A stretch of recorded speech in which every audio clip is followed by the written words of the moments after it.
Знаете ли какво печели един продавач от отворения дом? И не е само това, че повече хора виждат имота. По-ценно е друго. Спираш да гадаеш и да се чудиш дали имотът се харесва и започваш да виждаш реални реакции. Къде хората се заседяват най-дълго? Кое коментират веднага? Понякога най-дълго се задържат в дневната. Друг път първите реакции идват на балкона, когато гледката към морето и грабне вниманието. Или когато усетят колко спокойно е всъщност.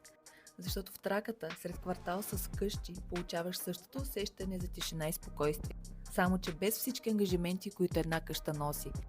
После идват и практичните коментари, че паркомястото е включено в цената, че локацията е много силна. Точно това е стойността на отворения дом.